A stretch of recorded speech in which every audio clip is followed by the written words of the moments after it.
Hi, this is Dr. Goldstein, and today I will be discussing Leibniz notation. So just a note for those of you who came here for the higher order derivatives, I will be talking about those at the end. So the higher order derivatives are going to be at the end of the video. So if you came here for those, you might want to skip over some of this beginning part. So what's going on with Leibniz notation? What is it? Remember, sometimes we write y equals f of x when we're graphing. Or just in general, sometimes we write y equals f of x so that we can refer to y values of our function. And really what we're talking about is the f of x values, the values that we get after we plug in an x value. So another way to write f prime of x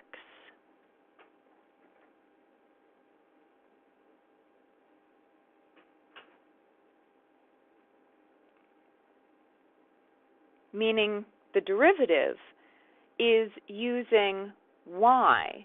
And in this way we write d dx of y, and sometimes this gets shortened to dy dx.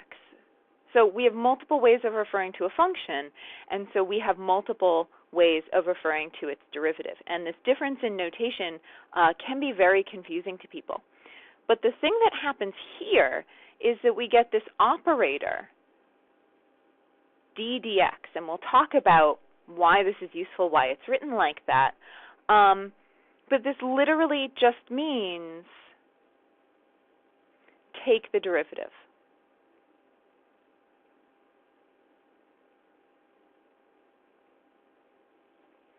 Why is it a fraction? What's going on with that? Well, really, this is shorthand for the change in y divided by the change in x. And in some sense, remember, the derivative is the limit of this ratio of the change in y over the change in x as the change in x becomes instantaneous.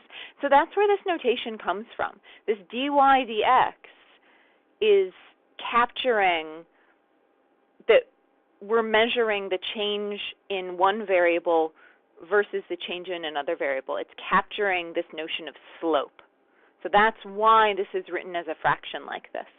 An example of how to use this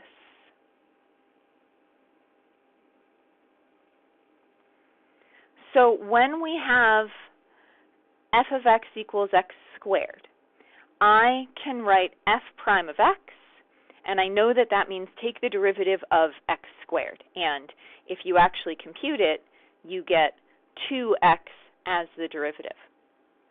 In Leibniz notation, this is going to look like d dx of x squared. But again, it just means take the derivative of x squared. And so you just get x squared. And so this notation is really nice here. I actually don't have to specify what my f is. So this notation is nice because you don't have to specify. The notation doesn't refer to f at all. So if you just have an expression that you want to take the derivative of, if you don't feel like giving it a name, you can use d dx. You don't have to use the prime notation.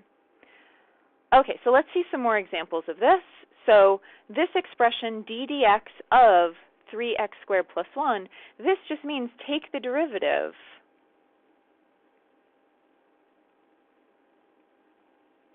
of 3x squared plus 1. In prime notation, we would have to say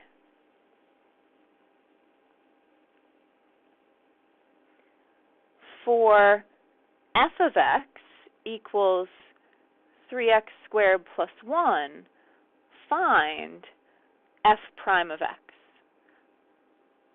It means the exact same thing, but in prime notation, you have to give your function a name so that you can say, okay, prime it. I don't know, what does priming it mean? Another really nice thing that Leibniz notation does is it lets you specify what variable you're talking about. Very, very easy. So Leibniz notation specifies the variable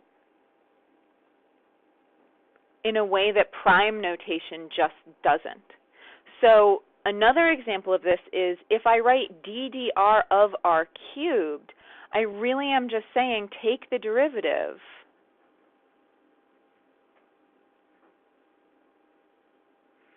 of r cubed. And if I wanted to write this in prime notation,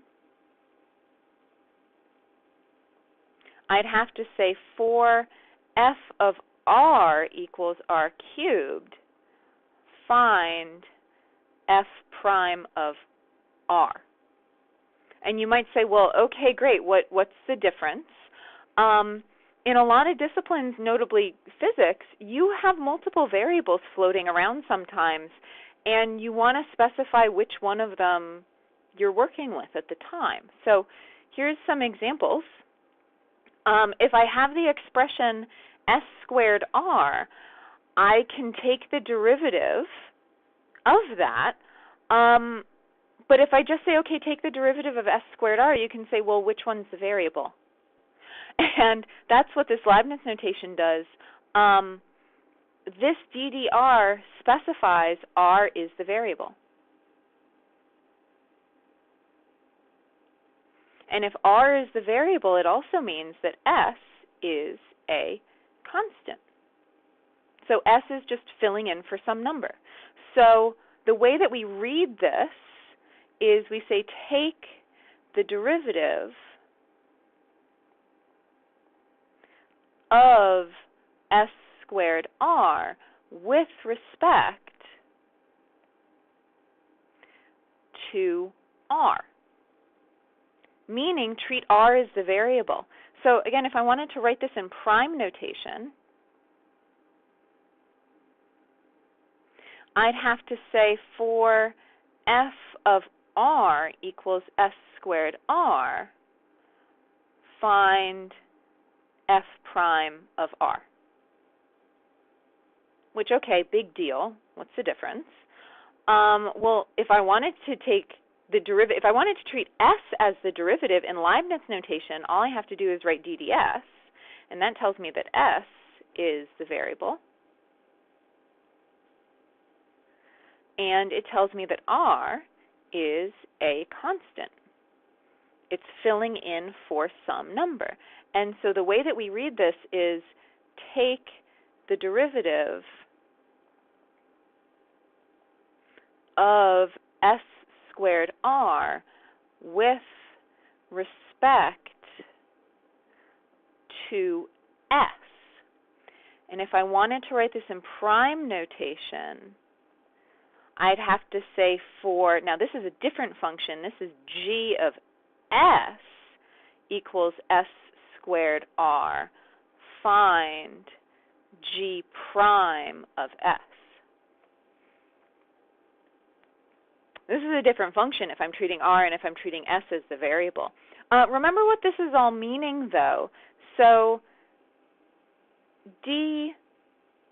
dr of s squared r means what's the change in s squared r as r changes. And ds of s squared r means the change in s squared r as s changes. So it's literally what is your variable, what is allowed to change in this expression. And if that doesn't make total sense to you, that is totally fine. It's really used a lot in physics, and it's used a lot if you're going to take multivariable calculus. Okay, let's talk about some other things that you can do with Leibniz notation.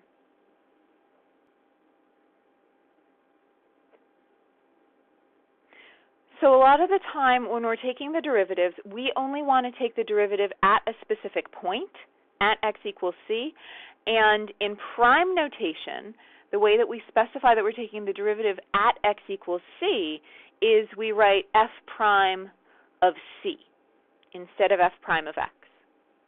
Now the way that we denote this with Leibniz notation is we need a vertical bar, and this is what it looks like with this form where we have d dx of some expression, and then this is what it looks like if we're using this shorthand df dx. So again, this just means at x equals c. So if I wanted to translate these expressions into plain English, it would be take the derivative of f at x equals c. That's what all three of those expressions mean. So some explicit examples: d dx of x squared at x equals 3. This means take the derivative of x squared at x equals 3. And remember, this means this is the slope. This is just a reminder of, okay, we have all these symbols. This is the slope of the tangent line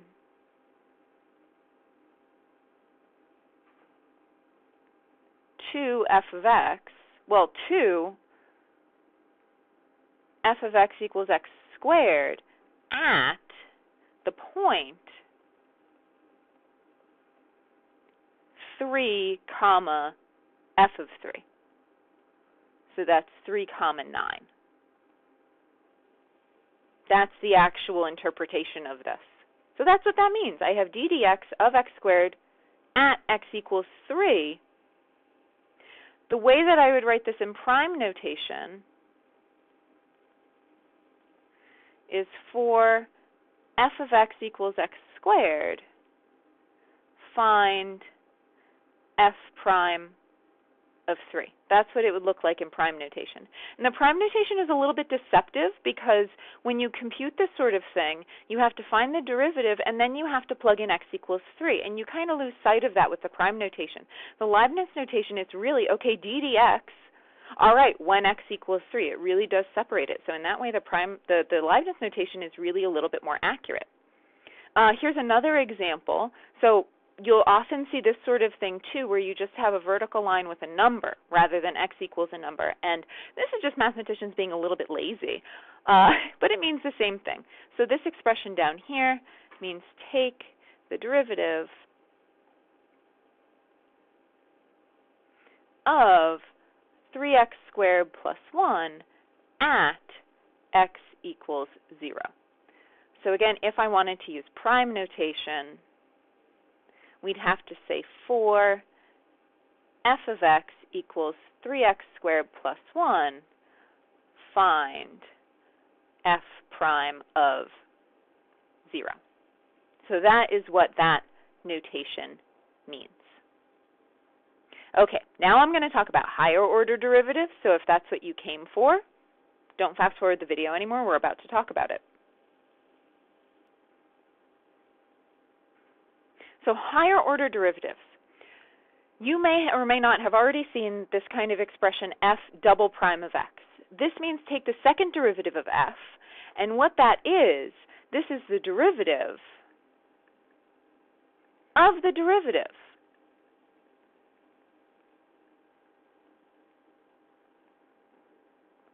Which is like, what? How can you do that? Well, remember, the derivative is the rate of change.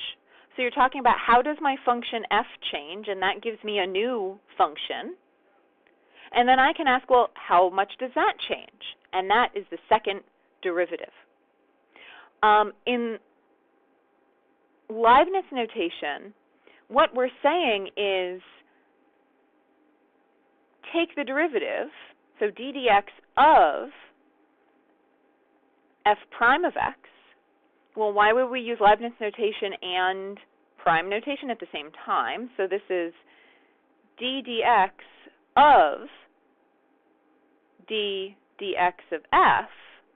And so a lot of the time we shorten this notation to d squared dx squared of f.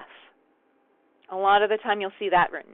So this is also written d squared f over dx squared, which is just a little bit shorter. So all of these things mean the same thing. This is all the same thing.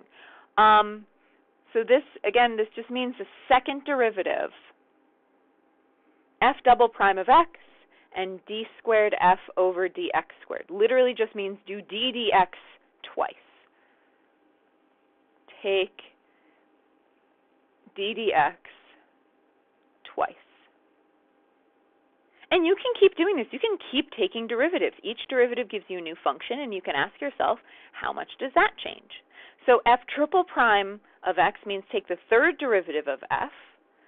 So we're taking d dx of f double prime of x, which again is a silly way to write it. So this is d dx of d squared dx squared, and so we usually just write this as d cube f over dx cube.